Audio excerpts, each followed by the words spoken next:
Sehr geehrte Damen und Herren, ein herzliches Willkommen zu meinem Podcast. Ich bin Heimo Scheuch, CEO von Wienerberger, und heute habe ich einen sehr speziellen Gast, einen langjährigen Freund und Weggefährten, den Herrn Weiland vom Gewinn. Danke, dass Sie zu uns gekommen sind.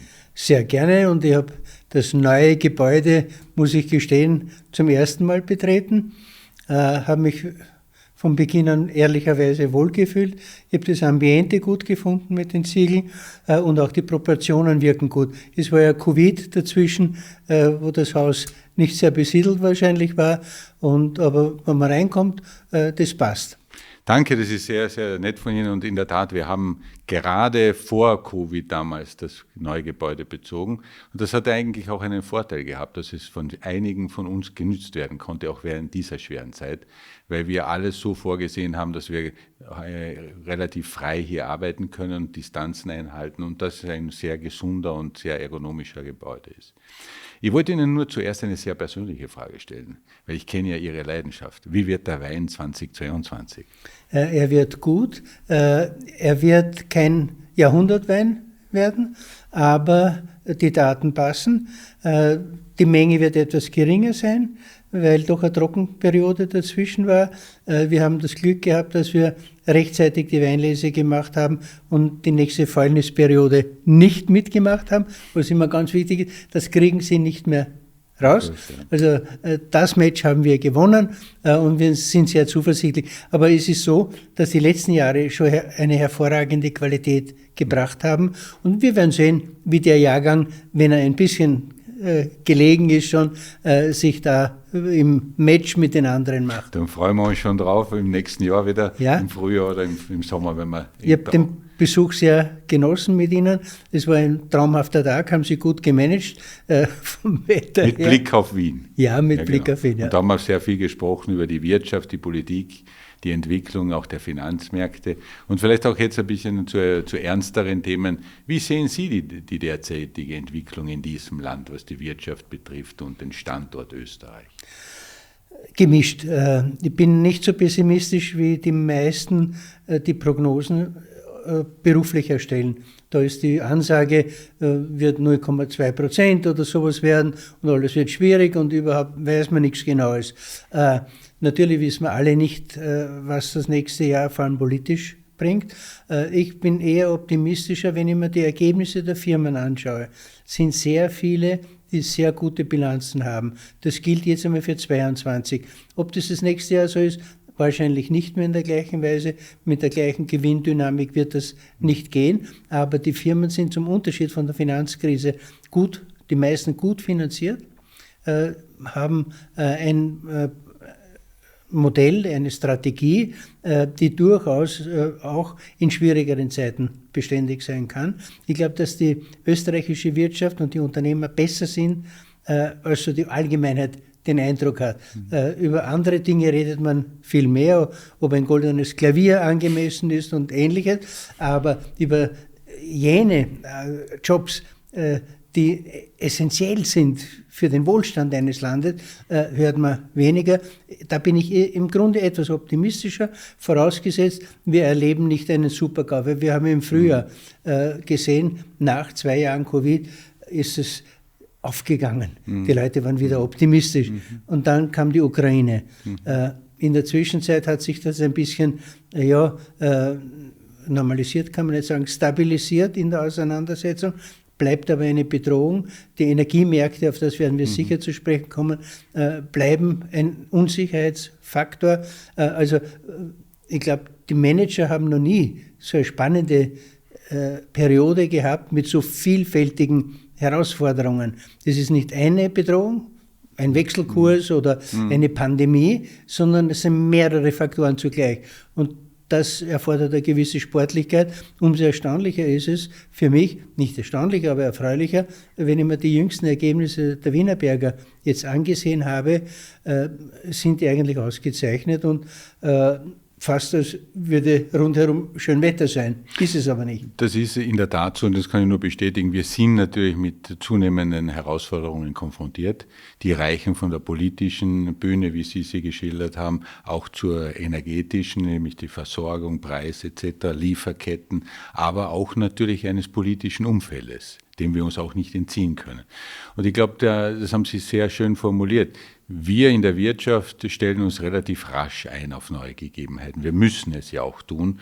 Und das Jahr 2022 ist für uns, jedenfalls für die Wienerberger, ein sehr gutes Jahr und wird es auch werden. Und ähnlich wie Ihr Wein übrigens auch. Aber wenn ich mir so anschaue, in den Rahmenbedingungen, in der Politik, also im Staat an sich und in der Verwaltung, da sind wir als Österreicher eher etwas zurückgefallen, wenn ich das international so vergleichen darf. Und da mache ich mir berechtigterweise auch schon Sorgen, was den Standort betrifft. Auch wenn wir beide überzeugte Österreicher sind und alles tun werden, um den Finanzmarkt und die Wirtschaft und überhaupt Österreich nicht nur zu bewerben, sondern auch international zu vertreten. Aber es wird uns schon sehr schwierig gemacht. Das kann ich nachvollziehen. Mein Optimismus ist ein Grundoptimismus. Er trifft nicht zu auf die einzelnen Maßnahmen. Ich glaube, dass die Manager im Schnitt einen besseren Job machen als die Politiker. Das klingt sehr hart und ich mag nicht einstimmen, Politiker pfui. Ich wünsche mir, dass wir die besten Politiker haben. Die können von mir aus auch sehr gut honoriert werden, aber sie sollten einen guten Job machen. Und da hat Österreich sicher noch oder Verbesserungsbedarf. Leider ist es ein internationales Phänomen. Wenn ich mir so die Landschaft durchschaue, sind die Firmen, die Konzerne im Schnitt besser gemanagt, als die politischen Großwetterlagen es möglich machen. Was Österreich betrifft, hoffe ich, dass wir auf der steuerlichen Seite Entlastungen bekommen, auch vor allem für die Mitarbeiter. Es hilft ihnen nichts, wenn sie da jetzt 10% Lohnerhöhung bekommen, oder? Ja, aber was bleibt über davon? Richtig, ja. Und da ist das Abgehen quasi von dieser Automatik, die bisher da war, dass die Lohnzuwächse aufgefressen werden von der nächsten Steuerstufe, mit der kalten Progression schon ein beachtlicher Schritt gewesen, weil sich ein Finanzminister damit einen Spielraum wegnehmen hat lassen oder weggenommen hat. Das finde ich positiv für die Leute. Sie brauchen mehr Netto vom Brutto. Das ist nicht ein politischer Slogan, sondern die müssen leben, die müssen Stromrechnungen zahlen. Viele haben ein Auto oder eine Wohnung zu finanzieren. Wie soll sich ein junger Mensch heute eine Existenz aufbauen? Wie soll der ein Haus oder eine Wohnung finanzieren? Da sind viele Fragen offen. Was mir schon als Journalist auffällt, ist, dass man sich um die echten Alltagsprobleme der Leute relativ wenig kümmert. Und wir sind eine Republik der Nebensächlichkeiten, wo man vom gläsernen Klavier bis zu ähnlichen Themen mit heißen Lippen diskutiert. Ich glaube, das ist ein wesentlicher Punkt. Sie haben indirekt auch zwei Themen angesprochen. Die Daseinsvorsorge, nämlich wie sich die Jungen auch auf die Zukunft einstellen können und ob ihre Pensionen dann ausreichen werden, um zu überleben. Mitarbeiterbeteiligung ist ein schönes Beispiel, dass man das schaffen kann, wenn man die aktiv hier gestaltet in dem Land, so wie wir es auch gemacht haben in der Wienerberger mit einer Mitarbeiterstiftung. Und ich glaube, das wäre auch ein Modell, das man größer aufziehen könnte in Österreich. In dem Sinne, ich weiß, dass Sie das auch sehr stark propagieren, aber ich würde ja mal sagen, es wäre auch ein nächster Schritt, dass man sagt, man macht einen Österreich-Fonds zum Beispiel, der stärker in die Wirtschaft investiert, auch in börsennotierte Unternehmen und das Ganze ein bisschen entpolitisiert, die Verwaltung oder unter Anführungszeichen Verwaltung der Industriebeteiligungen des Staates. Ne? Das halte ich für eine ausgezeichnete Idee, weil es die Diskussion entkrampft. Wir haben jetzt die Situation, sobald Aktien oder Börse erwähnt wird, Sie kennen das von Ihrer Tätigkeit bei der Börse, ist ein Aufschrei da, das ist ideologisch mit Vorurteilen gepflastert. Was schade ist, weltweit sind Aktien ein Vorsorgeinstrument für jene, die längerfristig planen können und wollen. Pensionsfonds, aber auch einzelne. Österreich hat da Aufholbedarf und bei dem Österreich-Modell gefiele mir, dass man das wie in der Vergangenheit, haben wir schon einmal einen Schub gehabt, wo auf einmal sagt, ja, wir sind ja patriotisch und wir freuen uns über ein erfolgreiches Unternehmen. Das sind gute Arbeitsplätze, das sind Exporte, wir leben sehr stark und ich brauche Ihnen als international aufgestelltem Unternehmen das nicht in Erinnerung rufen. Das ist Ihr Leben täglich. Was mich sehr interessieren würde, ist, nicht nur das, was nicht alles passt, sondern wir haben eine Energiesituation, die extrem ist. Kein Unternehmensführer hat sich das vorstellen können. Wie hat die Wienerberger es geschafft, so gute wie zuletzt Ergebnisse zu erwirtschaften, trotz dieser Energieverteuerung? Wir haben uns schon vor vielen Jahren damit beschäftigt, wie wir nachhaltig einkaufen können. Einkaufen heißt eben die Beschaffung der Energie, der Rohstoffe und aller Betriebsstoffe, die wir brauchen für unseren Produktionsprozess. Das aufgrund der Nachhaltigkeit, wenn wir auch geschaut haben, von wo kommt der Strom, von wo kommt das Erdgas und auch andere Stoffe. Und somit haben wir die Volumina, je nach Produktionspläne, 3 bis 5 Jahre vorher schon gekauft. Das haben wir in der Vergangenheit begonnen und deshalb begonnen, weil wir eben keine Zocker sein wollen oder keine Spekulanten, weil das ist nicht unser Geschäft. Wir sind Produzenten von Baumaterialien oder Bausystemlösungen und wir wollen auch dem Kunden, das ist eben sehr wichtig, ob das jetzt der Häuselbauer ist oder eben ein Großkunde, eine gewisse Preisstabilität und Berechenbarkeit bieten. Nicht, dass wir jetzt kontinuierlich Preise anpassen müssen, weil das ist dann für jeden, der ein Projekt plant, und Sie wissen, Immobilien sind längerfristig zu planen, ist das irrsinnig schwer, wenn da Preisabweichungen größerer Natur kommen.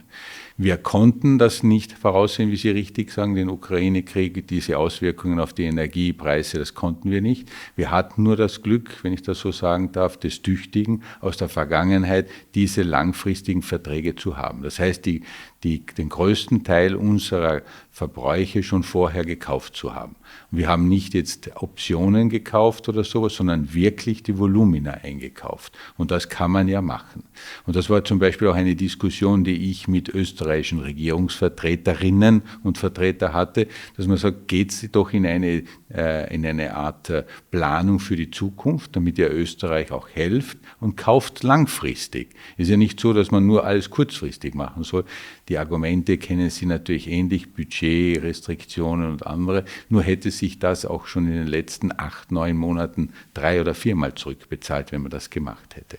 Und das ist eben, glaube ich, was Sie angesprochen haben, in die Zukunft zu schauen und zu sagen, wie kann ich mich nachhaltig aufstellen, ist ein wesentlicher Faktor. Das ist eigentlich das klassische Thema der Unternehmensführung, weil es geht ja nicht darum, nur dass ich das verfügbar habe, sondern mache ich die richtigen Schritte im Sinne von Dekarbonisierung zum Beispiel. Deshalb sind wir heute ein Unternehmen, das schrittweise auch aus dem Gas aussteigen wird. Das kann man nicht in 6 Monaten machen, da wird man Jahre dazu brauchen. Aber da gehen natürlich jetzt sehr große Investitionen rein, um uns dann autarker zu machen vom Gas. Ob das jetzt Biogas ist, ob das Wasserstoff sein wird oder auch Elektrizität, das wird sich dann regional zeigen. Was mir immer auffällt, ist die Dissonanz zwischen dem Klischee eines Ziegelproduzenten, auf das waren wir früher auch immer stolz, wir haben so eine tolle große Ziegelindustrie und die Österreich, und da haben wir so einen Ziegel vor sich, und das ist es dann. Und dem, was die Wienerberger in der Zwischenzeit macht. Das ist völlig was anderes geworden. Sie haben das Wort kurz erwähnt in Ihrer Darstellung, Systeme anzubieten.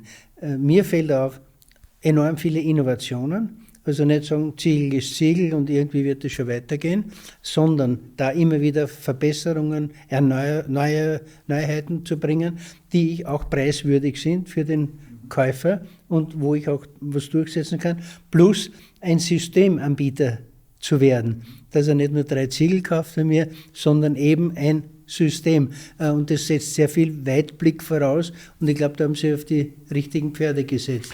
Ich würde auch so sagen, wenn man zurückgeht, jetzt muss man fast eine Dekade zurückgehen, die Krise 2009, 10, 11 kennen Sie sehr gut, da wurden wir ja gezwungen, das Geschäftsmodell zu überdenken. Ich vergleiche das gerne, wenn Sie ein Bäcker waren in Budapest und Sie hatten mehr oder weniger um 7 Uhr aufgesperrt, um 7:10 Uhr waren Sie schon ausverkauft. So ist es uns gegangen damals. Und man musste wenig tun für Innovation, man musste wenig tun, mit Kunden zu sprechen. Die Kunden sind gekommen und haben das abgeholt. Und wenn man dann in dieser Phase, in dieser Krise zu unseren Landesgesellschaften gekommen ist, haben sie gesagt, bitte, heute ist kein LKW da gewesen. Da hat niemand Ziegel geholt. Und dann habe ich zu denen gesagt, es wird wahrscheinlich morgen auch niemand kommen. Und dann muss man sich eben neu erfinden. Dann ist man eben gezwungen, und das ist das Schöne an einer unternehmerischen Tätigkeit, dass man immer wieder aus einer Komfortzone ausgehen muss, und das tun wir heute auch, weil wir sind jetzt nicht mehr so ein Unternehmen, das sich auf den Lorbeeren ausruht, sondern weitergeht, Neues erfindet, Neues macht. Innovationen, Sie haben es angesprochen, ist wahnsinnig wichtig, nicht nur was die Produkte betrifft, sondern auch die Technologie, weil es ist ja sehr wichtig, dass wir die Produkte, die wir heute herstellen, in 2, 3, 4 Jahren ganz anders fertigen werden, mit viel mehr sekundären Rohstoffen, also das Thema Recycling spielt eine große Rolle, und natürlich der Energieeinsatz. Ja, das sind wesentliche Faktoren, mit denen wir uns beschäftigen. Dazu kommt für mich auch noch die Internationalisierung. Ich war seinerzeit auf Einladung der Wienerberger in den USA, haben wir das angeschaut mit Ziegelproduktion, und man hat schon im Hinterkopf die Frage sich gestellt, ja, muss denn das sein? Eine österreichische Ziegelfabrik tritt in Konkurrenz in Amerika, in dem großen Amerika, wo man von vielen anderen Marketingbeispielen weiß, wie schnell man in dem Schlund der Mitbewerber verschwinden kann. Und es war, glaube ich, auch kein ganz einfacher Einstieg. Heute, wenn ich mir die Meldungslage anschaue, bietet sich ein ganz anderes Bild. Ja, das sind auch wieder die Erfahrungen. Und da muss man auch sagen, Herr Weiland, man muss dazu stehen, aus Fehlern auch zu lernen. Das Unternehmen ist damals, wie Sie richtig formuliert haben, mit großen Erklärungen eingestiegen dort und sehr viel Werbung rundherum, das war 96 übrigens, und hat natürlich auch viele schwierige Jahre durchgemacht. Und man muss in Amerika amerikanisch managen und nicht österreichisch. Das sind ganz andere Voraussetzungen, die man dort vorfindet, und in dem Sinne auch von der Größe. Mittlerweile sind wir bei Weitem der größte Anbieter von Fassadenziegel und auch anderen Produkten in den USA und in Kanada übrigens auch, und haben ganz einen anderen Zugang zum Markt. Und somit sind wir heute von dort nicht mehr wegzudenken. Selbst der Amerikaner verwechselt uns heute nicht mehr mit einem Wiener Burger, sondern mit einer Wiener Berger, und kann mit dem Ziegel was anfangen. Ja, ich bin relativ oft in Holland, und da ist die Wiener Berger ja auch unübersehbar vertreten. Was sind für Sie die wichtigsten Regionen geworden? Also die wichtigsten Regionen heute, wenn wir bleiben in Kontinentaleuropa, ist vor allem Belgien, Niederlande. Dort sind wir wirklich sehr stark. Ich darf Ihnen sagen, dort haben wir reden ja als Österreicher gerne über Marken, auch wie Sie ja wissen, Marken, die in der Konsumgüterindustrie tätig sind, aber die Wienerberger hat dort einen Wiedererkennungswert von 80%. Das heißt, jeder zweite, dritte Belgier kennt einfach Marken von uns. Jeder Architekt in den Niederlanden kennt die Wienerberger. Und das ist schon ein großer Verdienst von vielen tollen Leuten, die wir haben im Unternehmen, das so stark zu verankern. Natürlich, und darf man nicht vergessen, dass man in Märkten wie Osteuropa, Polen, Ungarn, Tschechien, und um nur jetzt einige zu nennen, auch sehr starke und gute Marktpositionen haben. Sehr intensiv aufgebaut haben wir unsere Präsenz natürlich in England und Irland. Dort machen wir heute über 1,5 Milliarde Euro Umsatz in dieser Region und fast 1 Milliarde in Nordamerika. Somit ist das Unternehmen eigentlich von einem kleinen ostösterreichischen Unternehmen in ein Unternehmen mit fast 5 Milliarden gewachsen. Weil Sie England erwähnt haben, Brexit war für Sie eine Erschwernis oder für die britische Wirtschaft? Also für die britische Wirtschaft und für die Briten selbst, glaube ich, wird diese Katerstimmung noch kommen. Die ist noch im Gange, würde ich einmal sagen. Das wird dann abhängen, wie die neue oder eine der neuen Regierungen, die wir da jetzt haben, sich aufstellen wird. Grundsätzlich hat es für uns, wir liefern auch viele Produkte vom Kontinent nach UK, hat sich nichts verschlimmert oder Probleme gegeben. Wir hatten natürlich und haben heute auch noch Themen, dass wir schnell die Produkte hinbekommen, logistisch und so. Das sind natürlich eher Themen wie Zollbestimmungen und so lästige Geschichten, die in einem offenen Markt viel einfacher handelbar sind. Aber grundsätzlich haben wir das gut bewältigt. Für die Engländer selbst wird es doch eine große Veränderung darstellen. Und ich glaube, sie sind gut beraten, wenn sie so ein Schweizer Modell angehen, nämlich eine sehr enge Beziehung mit dem Markt, weil wir natürlich wirtschaftlich England und Europa stark verflochten sind.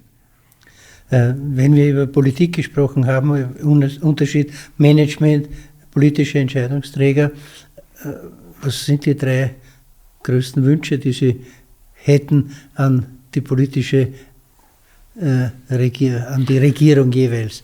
Egal von der Parteifarbe her, das war nie ihr Fokus. Mein Fokus war nie die Politik, weil ich habe eine klare Partei und die heißt Wienerberger und die bleibt sie auch. Ich würde sagen, heute muss man unterscheiden zwischen europäischer und österreichischer Komponente. Und wenn ich bei der österreichischen einmal bleiben darf, ich glaube hier die ganze Thematik Föderalismus und Bund, Vereinfachung würde ich drüber stellen. Das heißt, für den Bürger näher an den Bürger ranzukommen, schneller zu sein, offener zu sein, diese starren Strukturen, die wir haben, aufzulösen. Das wäre ein wesentlicher Schritt, den wir brauchen würden. Ähnlich wie in einem Unternehmen, eine neue Kultur reinzubringen, die der neuen Generation entspricht. Ja, da glaube ich, haben wir die größte Diskrepanz, wie Sie es auch am Anfang erwähnt haben, zwischen eigentlich Nicht-Themen, die zu Tagesthemen werden und Themen, die uns wirklich prägen sollten, die wir vernachlässigen. Ich sage zum Beispiel ganz entspannt, ein Migrationsthema muss man ansprechen. Wir haben an diesem Standort, den Sie so liebenswert erwähnt haben, 40 verschiedene Nationalitäten, die arbeiten. Das heißt, da ist einfach eine Integration im Gange und wir leben sie auch. Und man kann sie gut leben und die müssen wir im Alltag auch leben. Weil Österreich wird in 20, 30 Jahren anders aussehen als wie heute. Und das, glaube ich, gilt es zu diskutieren. Und da sollten wir offener miteinander sprechen und das ja nicht in so extremistische Diskussionen abgleiten, die ich persönlich schlecht finde. Also das heißt, Öffnung, Aufbrechen von den alten Strukturen. Der Föderalismus ist nicht fördernd. In dem Sinne. Das heißt nicht, dass ich zentralisieren würde. Ich würde nur noch näher an die Bürger, also Stichwort Gemeinde, herangehen und so neue Strukturen aufbauen. Das Zweite, was ich mir wünschen würde, ist einfach, wie Sie schon gesagt haben, Erleichterung, was den Finanzmarkt betrifft. In dem Sinne, es ist nichts Bösartiges, eine Aktie zu besitzen. Ganz im Gegenteil, es ist was Gutes, weil dann besitzt man ein Stück Österreich. Und das würde ich mir wünschen, dass wir hier auch in der Politik ein starkes Bekenntnis zur Wirtschaft, zum Finanzmarkt Österreichs haben. Und das Dritte, was mir sehr am Herzen liegt, das sind unsere Jungen. Weil denen muss man Perspektive geben und denen muss man eine gute Ausbildung geben. Und die Ausbildung muss besser werden in dem Land. Sie muss Rücksicht nehmen auf die Bedürfnisse der Zukunft und nicht mit Lehrplänen der Vergangenheit arbeiten. Und das ist sehr wichtig, weil die jungen Menschen heranzuführen auf die Herausforderungen der Zukunft ist wichtig für einen Standort Österreich. Und bei Europa, wenn ich noch abschließend sagen darf, auch da gilt es das Gleiche, auf die wesentlichen Punkte konzentrieren und nicht alles reglementieren zu wollen. Das wird nicht gehen. Aber da bin ich ähnlich wie Sie. Ich bin ein überzeugter Europäer, auch mit allen Abstrichen, die es da gibt. Ich bin ein überzeugter Österreicher und wenn man viel, wie Sie genauso wie ich unterwegs sind, auch weltweit, kommt man immer gerne zurück, weil das, was wir hier haben, das gilt es zu schätzen. Ja, das empfinde ich eigentlich auch, dass wir oft jammern oder uns ertappen, zu jammern über einen Zustand, um den uns 80-90% auf der Welt beneiden würden, vom Gesundheitssystem her, über Mobilitätsmöglichkeiten und. Ganz genau. Und Herr Weiland, ich hoffe, dass wir gemeinsam weiterkämpfen werden für einen Finanzmarkt in Österreich, für einen guten und transparenten vor allem und dass auch das Thema Aktie positiv besetzt wird. Ich danke Ihnen fürs Kommen. Danke Gerne, Ihnen. Alles Gute. Danke.